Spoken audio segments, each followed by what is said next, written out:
Donc on essaiera d'avoir une vision d'ensemble du choc cardiogénique. Et à la fin, pour la prise en charge, on parlera de la prise en charge symptomatique générale. Et puis quelques points sur les prises en charge spécifiques. On commencera par la définition de l'insuffisance cardiaque. Parce que l'état de choc cardiogénique est en fait une insuffisance cardiaque aiguë et c'est la forme sévère de l'insuffisance cardiaque aiguë. Il y a plusieurs formes d'insuffisance cardiaque. Il y a l'OAP sur pic hypertensif, qui est une forme d'insuffisance cardiaque aiguë. Vous avez la décompensation des cardiopathies chroniques, décompensation aiguë. Et nous avons aussi les décompensations droites, les insuffisances cardiaques à haut débit, comme dans les fistules artério-veineuses, les hyperthyroïdies, etc. Et nous avons la forme la plus sévère, c'est le choc cardiogénique lui-même, qui a plusieurs étiologies. Donc, une définition de l'insuffisance cardiaque. Elle est définie comme l'incapacité du cœur à assurer un débit cardiaque adapté aux besoins d'oxygénation. D'oxygénation tissulaire sans élévation de pression, avec élévation, des pressions de remplissage. Cette élévation des pressions de remplissage responsable des signes dits congestifs. Voilà un peu la définition de l'insuffisance cardiaque. C'est l'incapacité du cœur à assurer un débit cardiaque adapté aux besoins.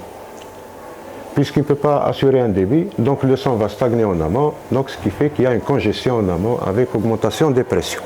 Ça, c'est la définition globale de l'insuffisance cardiaque, quelle qu'elle soit, décompensée ou non.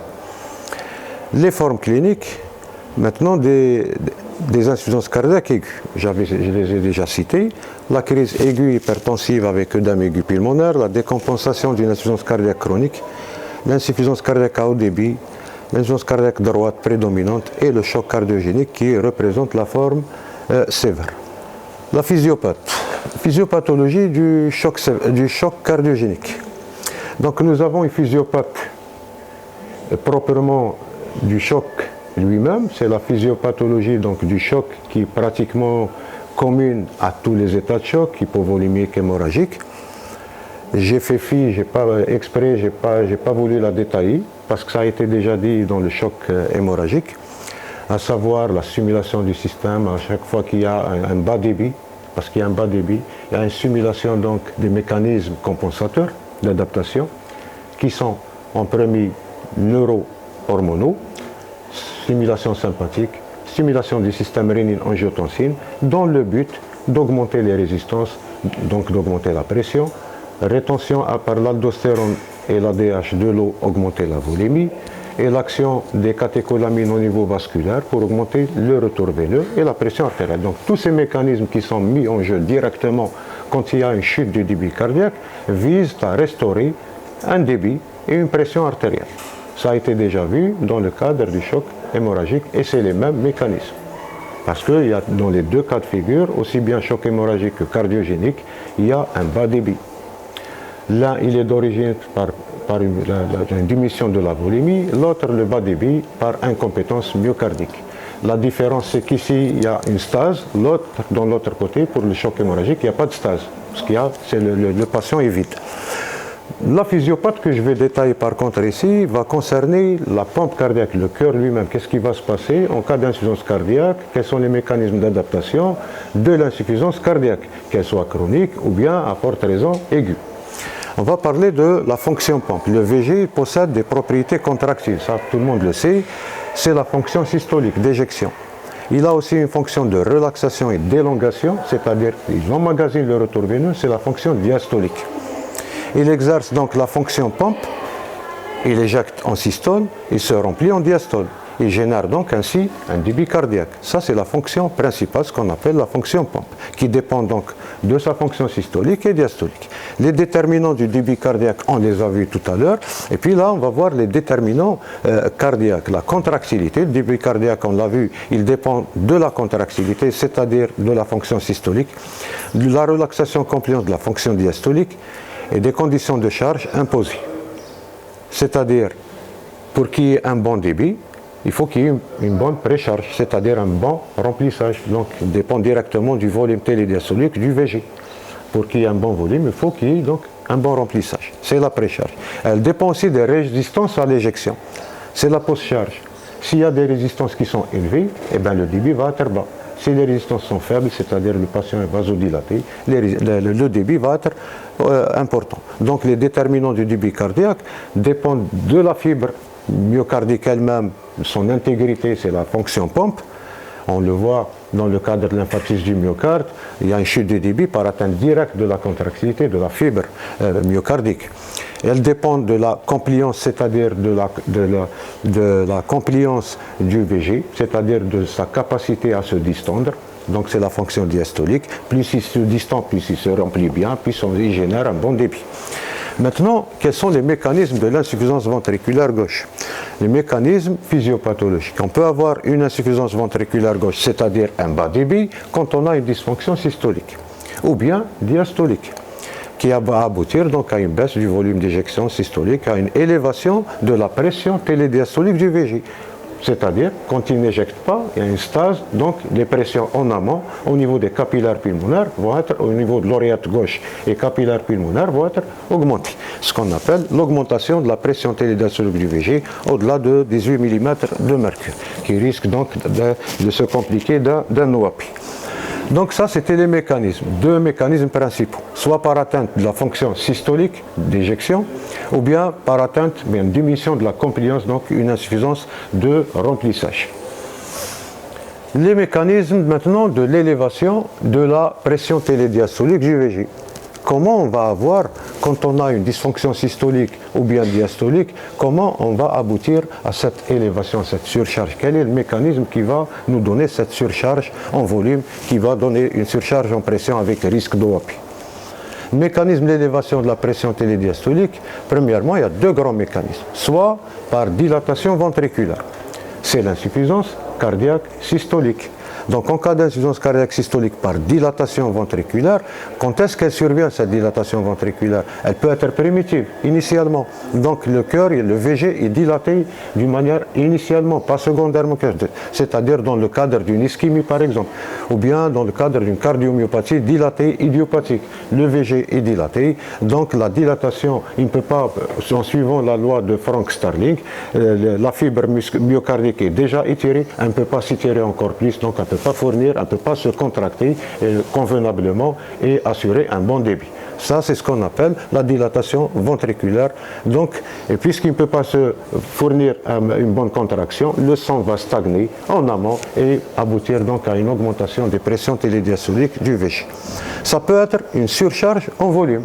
Là, c'est une atteinte, pas de la fibre musculaire qui n'est pas myocardique, elle n'est pas dilatée.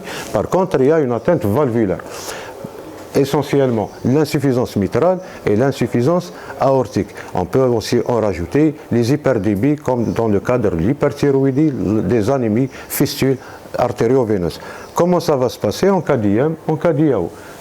En cas d'insuffisance mitrale ou bien d'insuffisance aortique, nous avons au moment de l'éjection, à la fin de l'éjection, normalement les valves se ferment. Là, elles ne se ferment pas. Nous aurons un reflux de sang qui va refluer dans le cadre de l'insuffisance aortique. Le sang donc va refluer dans le VG. Ce qui fait qu'il y a toujours le volume télésystolique. Il va être très augmenté, alors que normalement télésystolique, pratiquement il va vider une bonne partie. S'il y a une insuffisance, il y a une régurgitation qui revient et donc le VG on va avoir une surcharge en volume. La même chose va se passer au niveau de l'oreillette gauche. En cas d'insuffisance mitrale, il y aura du sang qui va refluer dans les deux sens. Il va refluer au niveau de l'oreillette gauche et au niveau du ventricule. Dans tous ces cas, on va avoir un excédent en volume. Cet excédent en volume qui reflue va se répercuter en amont et augmenter donc la pression télédiastolique du VG avec risque d'OAPI.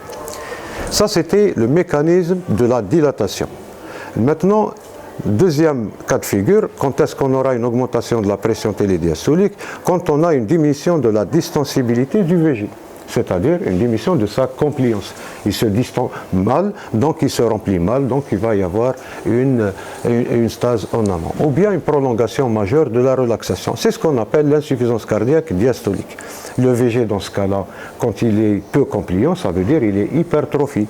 Le VG est hypertrophique. il n'est pas dilaté. C'est ce qu'on observe dans les cardiopathies hypertensives chez les patients hypertendus chroniques. Le cœur, faisant face à une post-charge toujours élevée, il finira par s'hypertrophier d'une manière excentrique. C'est s'hypertrophie à l'intérieur, c'est-à-dire en réduisant la chambre de chasse du VG. Et donc, ça va aboutir à une insuffisance cardiaque diastolique. Pourquoi? Parce que la cavité du VG, à cause de cette hypertrophie concentrique, est réduite. Et donc, le remplissage est réduit. Et comme le retour, le veineux continue à arriver, où est-ce qu'il va le sang? Il va stagner et va donc inonder les veines pulmonaires et aboutir à un OAP et une augmentation de la pression capillaire pulmonaire. Voilà donc les mécanismes d'élévation de la PTDVG, c'est-à-dire les mécanismes de survenue de l'OAP. Les conséquences maintenant de cette augmentation de pression capillaire, quand on dit pression télédiastolique du VG, c'est la même pression que la pression capillaire ou bien la pression artérielle pulmonaire bloquée, la PAPO, c'est les mêmes. Donc les conséquences de l'augmentation de la PCP, c'est le dème cardiogénique, tout simplement parce qu'il y a une stase, c'est l'OAP, avec ses retentissements sur la fonction respiratoire.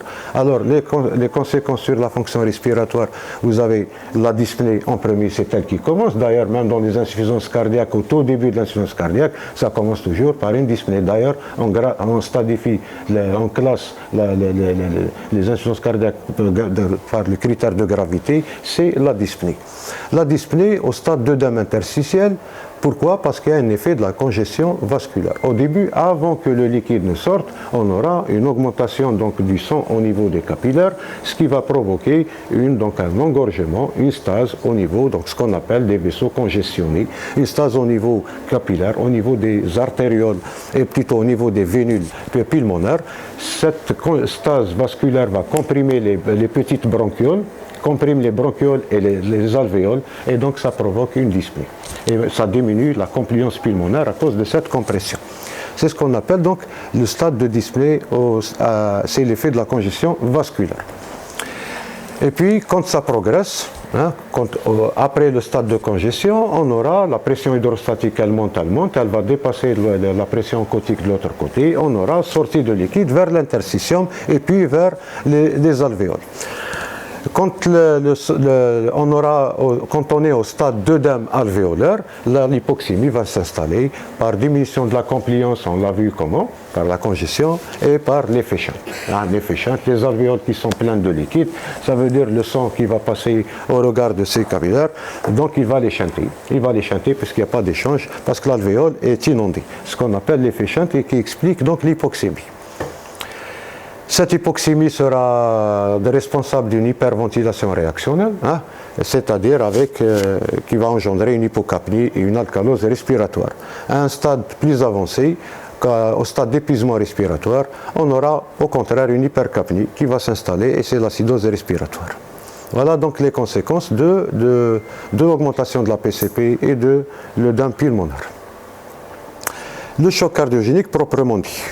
C'est un choc, donc c'est l'incapacité de la pompe ventriculaire à générer un débit sanguin suffisant, donc c'est un peu la même définition, pour subvenir aux besoins métaboliques. Il associe donc une baisse du débit cardiaque, oui, il y a une baisse du débit cardiaque, on l'a vu, et des stigmates d'hypoxie tissulaire, en l'absence de signes d'hypovolémie. Ça, c'est un peu pour faire face donc à la définition du choc hémorragique. Ici, il y a un bas débit, sans signe, en l'absence de signe d'hypovolémie, c'est-à-dire la volémie est correcte. Donc il y a un bas débit et il y a une hypoperfusion tissulaire avec une volémie correcte. Quels sont les critères? Il y a d'autres critères pour définir le choc cardiogénique. La pression artérielle, habituellement, elle est basse, inférieure à 90 mm de mercure, pendant au moins 30 minutes, ou bien une baisse de plus de 40%. Là, il faut faire attention, au tout début du choc, la pression artérielle peut rester correcte. À cause des mécanismes de compensation, la pression artérielle est longtemps conservée. Donc, si on est devant une pression artérielle correcte, ça n'exclut pas la possibilité d'un état de choc. Parce que l'état de choc, avant tout, ce n'est pas la pression artérielle, c'est les signes d'hypoperfusion périphérique. Quand on a des signes d'hypoperfusion tissulaire, à savoir les marbrures, l'oligurie, l'altération de l'état de conscience, etc. Tout ce qui témoigne d'une hypoperfusion, donc d'un bas débit, c'est ça l'état de choc. Et puis un bas débit cardiaque, l'index donc inférieur à 2,2, ça, bon, pour le mesurer, il faut avoir un monitoring spécial. Et une PAPO, c'est-à-dire la pression artérielle pulmonaire bloquée, c'est la PCP, c'est la pression télédiastolique qu'on a vu tout à l'heure, qui est élevée, supérieure à 15 mm de mercure. C'est-à-dire un bas débit avec congestion. C'est ça donc la traduction hémodynamique de la définition. Les signes d'hypoxie tissulaire. Alors, c'est tout, on appelle l'oligurie pour le rein, marbrure cutanée pour la peau, l'extrémité froide, cyanose, etc., qui témoignent donc d'une hypoperfusion. Et taux de lactate aussi. Je pense qu'il n'est pas un taux de lactate qui est élevé, qui témoigne donc d'une anaérobiose. Les étiologies du choc cardiogénique, il y en a beaucoup, dominées par l'infarctus du myocarde. Donc, soit par défaillance primaire, quand on est devant un infarctus étendu supérieur à 40% de la surface, ou bien à cause de ces complications mécaniques, complications de l'infarctus. Surtout l'insuffisance mitrale, par rupture de pilier ou bien de cordage, rupture septale, donc réalisant donc une communication interventriculaire, rupture de la paroi libre avec tamponnade, et ou bien un infarctus du ventricule droit. Donc l'infarctus du myocarde domine les étiologies du choc cardiogénique.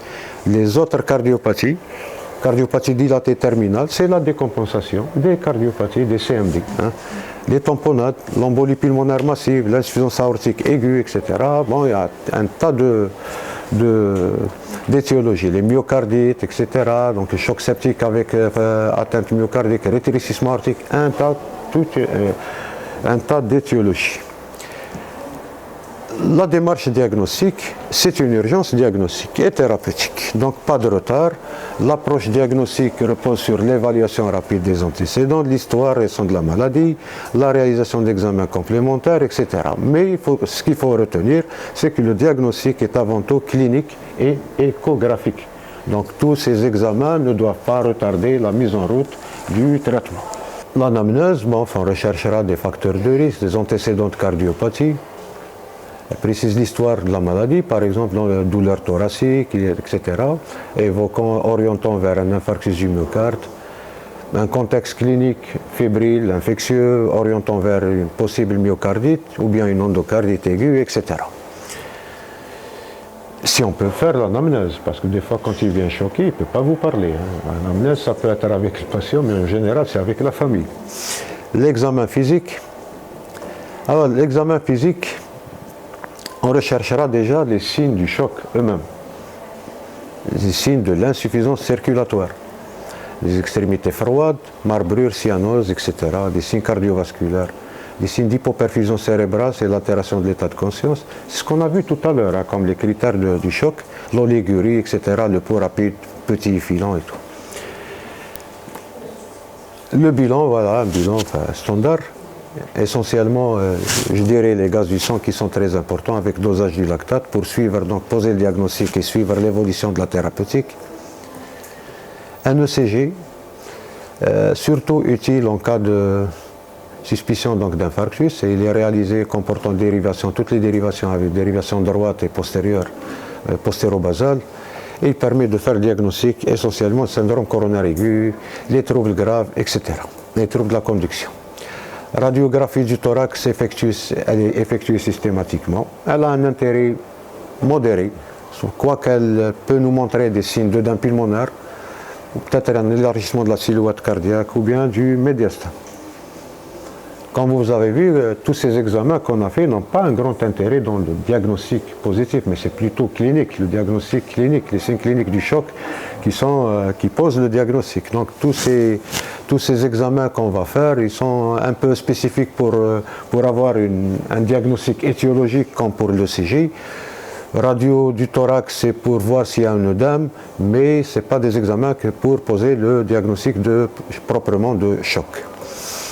Par contre, l'échocardio est l'examen clé pour le diagnostic étiologique. Elle doit être réalisée le plus rapidement possible Pourquoi? Elle permet déjà de poser le diagnostic hémodynamique du choc, c'est-à-dire elle mesure le débit cardiaque. Elle estime les pressions de remplissage. Pression de remplissage élevée associée à un débit cardiaque bas, ça signe le choc cardiogénique. À la phase aiguë de l'infarct aussi, elle permet d'évaluer la fonction systolique, segmentaire et globale. Rechercher une extension de l'infarct au VDI. Elle recherche un thrombus intracavitaire. Recherche des complications mécaniques, insuffisance mitrale, etc. Et puis, pour les autres diagnostics étiologiques, elle a un apport. Elle permet de poser le diagnostic d'une valvulopathie qui est la cause du choc cardiogénique, poser le diagnostic d'une cardiomyopathie hypertrophique ou bien d'une myocardite fulminante. Vous voyez donc l'apport de l'échocardio, non seulement il permet de poser le diagnostic du choc lui-même, il permet aussi d'orienter l'étiologie, il permet aussi de rechercher l'étiologie, essentiellement le syndrome coronaire aigu et les valvulopathies, les myocardites, etc. La prise en charge thérapeutique. C'est une urgence thérapeutique. Donc le traitement thérapeutique adapté doit être débuté sans délai, car tout retard peut entraîner des atteintes viscérales irréversibles. Les examens complémentaires ne doivent en aucun cas retarder la prise en charge. Alors, les mesures symptomatiques d'urgence. On est devant un cas de choc cardiogénique. En réanimation ou bien en unité de soins intensifs cardiologie, voie veineuse de bon calibre, une oxygénothérapie est instituée systématiquement. On commencera par une oxygénothérapie traditionnelle, conventionnelle. Le but est d'augmenter le transport artériel en oxygène. Si l'oxygénothérapie est insuffisante, à corriger la saturation, ou bien donc l'oxygénation, ou bien s'il y a des signes d'insuffisance respiratoire aiguë, par exemple dans le cadre d'un OAP, là on passera à d'autres modalités de l'oxygénation. On va user donc de la CPAP au masque, c'est-à-dire c'est une ventilation avec une pression positive de fin d'expiration qui va maintenir les alvéoles ouvertes en fin d'expiration et qui a un rôle qui est très indiqué en cas d'OAP. Parce qu'il y a un OAP, il y a une inondation des alvéoles. Si vous ventilez et que le patient ne peut pas expirer la totalité, il laisse toujours un volume résiduel, ce qu'on appelle la PEP, ça va permettre, elle va laisser les alvéoles ouvertes, donc elle va chasser le liquide dedans. Et puis, on peut avoir recours aussi à une ventilation au masque, une VNI, par le biais de la machine, soit par CPAP ou bien par le biais de la machine. Et dans les cas extrêmes, on aura recours à une intubation, une ventilation mécanique invasive.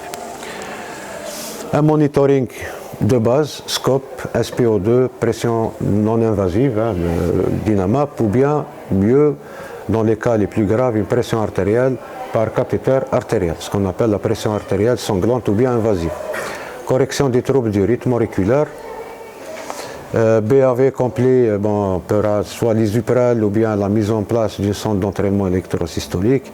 Et le traitement connu de tous, le traitement inotrope. Le traitement inotrope, la dobutamine qui a un effet donc exclusivement bêta 1, c'est-à-dire un effet inotrope positif et chronotrope positif, donc une action cardiaque prédominante. Les doses sont larges, de 5 à 20 microgrammes par kilo par minute en première intention. Vous voyez qu'ici la dobutamine est utilisée surtout en cas de choc cardiogénique par atteinte primaire de la pompe cardiaque, c'est-à-dire une atteinte directe du myocarde, essentiellement l'infarctus du myocarde ou bien dans le cadre des myocardites ou bien des cardiomyopathies dilatées. C'est-à-dire à chaque fois qu'il y a une atteinte du muscle cardiaque, le traitement c'est la dobutamine. Par contre, pour les autres types de chocs, comme par exemple les états de choc secondaires à des insuffisances mitrales suraiguës, l'insuffisance aortique suraiguë, là, la dobutamine ne trouve pas un intérêt parce qu'il n'y a pas d'atteinte musculaire. Là, le traitement, il est plutôt chirurgical. Donc la dobutamine, je l'ai cité quand même, tout en faisant cette remarque que les indications sont spécifiques donc aux atteintes myocardiques directes. On pourra avoir recours aussi à un traitement vasopresseur, c'est-à-dire la noradrénaline, sauf que la noradrénaline n'agit pas sur le cœur, elle n'a pas une action inotrope, par contre elle a une action vasculaire, vasoconstrictive. Pourquoi on va l'utiliser quand on est devant une hypotension importante, une hypotension avec risque de désamorçage, comme dans le choc hémorragique. On utilisera donc la noradrénaline toujours en association avec la dobutamine. Pourquoi? Parce qu'un cœur déjà fatigué, si vous lui donnez de la noradrénaline toute seule, vous augmentez la post-charge, vous allez encore l'épuiser parce qu'il va rencontrer une résistance très importante. Donc c'est pour ça qu'il faut donner toujours en association avec la dobutamine. Et puis, donc l'utilisation ici, c'est uniquement en cas d'hypotension. Les diurétiques de Lens. Oui, les diurétiques, on les utilisera. C'est en cas d'OAPI. Sauf, vous allez me dire, un état de choc, il y a une hypotension, donc on ne peut pas utiliser les diurétiques. On utilisera les diurétiques, bien entendu, quand on aura une pression artérielle satisfaisante, au moins supérieure à 90 mm de mercure de systolique. On pourra utiliser donc le furosémide. Sinon, nous avons d'autres moyens de traiter l'OAP. L'OAP, le diurétique qu'on utilisera quand la pression artérielle est encore conservée. Sinon, il y a d'autres méthodes pour traiter l'OAP. En premier, la ventilation, que ce soit par CPAP, je vous ai dit la pression positive de fin d'expiration, ou bien carrément la ventilation mécanique. En pression positive, vous chassez carrément le liquide dedans. Sinon, le Dobutrex, en améliorant la contractilité, il va réduire la congestion et réduire l'OAP. Donc même la dobutamine, si elle est efficace, elle est donnée dans un but d'augmenter, d'améliorer le débit. Et si on améliore le débit, on réduit automatiquement la congestion, on réduit le DAM. L'anticoagulation à dose curative par HNF. Oui, l'anticoagulation est une mesure symptomatique importante. Pourquoi? Parce que, surtout dans le cadre des insuffisances cardiaques, des états de choc cardiogéniques par atteinte directe du myocarde, c'est-à-dire quand il y a une dilatation myocardique, il va y avoir une stase. Une stase à cause de cette diminution de l'inotropisme. On aura une stase vasculaire qui est donc un facteur de risque de thrombose artérielle intracavitaire et avec risque donc d'embolisation. Donc devant toute insuffisance ventriculaire gauche, il y a une indication à l'anticoagulation à dose curative, mais à dose préventive. Ça, c'était un peu les mesures symptomatiques d'urgence. Voilà, il n'y a rien de spécifique, on n'est pas en train de traiter une cause spéciale. Là, maintenant, les mesures spécifiques en fonction de l'étiologie du choc. On va citer le plus fréquent, le syndrome coronaire aigu. Syndrome coronaire aigu, c'est-à-dire l'infarctus du myocarde, qui est lui-même responsable donc de l'état de choc parce qu'il est important, supérieur à 40% de la surface. Là, le traitement, en plus du traitement de l'état de choc, le traitement spécifique va consister en une revascularisation coronaire en urgence. C'est le seul traitement qui puisse donc sauver le patient. Après coronarographie faite en urgence par voie percutanée, on fera donc soit une angioplastie avec stent ou bien chirurgicale par pontage aortocoronaire. Ça, pour les hôpitaux qui disposent d'un plateau technique capable de réaliser une coro rapidement, donc une cardiologie interventionnelle, et on pourra faire donc une angioplastie en urgence. La thrombolyse IV, donc un fibrinolytique. Là, maintenant, son indication est uniquement quand le délai entre la prise en charge initiale et la dilatation, c'est-à-dire la revascularisation coronaire. S'il dépasse 2 heures, on passe donc à la thrombolyse IV. Vous voyez que la revascularisation coronaire, doit se faire dans un délai qui n'excède pas 2 heures, c'est-à-dire au maximum 1 heure et demie. Maintenant, si le plateau, l'organisation est faite où le délai entre la prise en charge et cette dilatation a dépassé 2 heures, c'est pas la peine, on va passer directement à la thrombolyse IV. Les autres traitements médicaux, donc les adjuvants, vous les connaissez, c'est le traitement de l'infarct. Les antiagrégants plaquettaires, l'analgésie, les bêta-bloqueurs qui sont contre-indiqués initialement, mais qui sont indiqués donc dans un second temps, parce qu'ils diminuent donc les besoins métaboliques, ils protègent le myocarde contre les récidives. Et puis les interventions chirurgicales en urgence, il y a des indications d'urgence dans le cadre de syndrome coronaire aigu, c'est surtout en cas de complications mécaniques, type tamponnade, par rupture de la paroi libre, rupture septale et CIV, ou bien l'insuffisance mitrale massive. Là, il y a une indication donc à une chirurgie en urgence. Les autres mesures spécifiques pour les autres étiologies, on aura recours à une chirurgie d'urgence en cas de tamponnade. On n'est pas dans l'infarctus, une tamponnade d'une autre étiologie. Voilà, donc c'était un rappel bref, rapide, une vision d'ensemble du choc cardiogénique. Voilà, je vous remercie.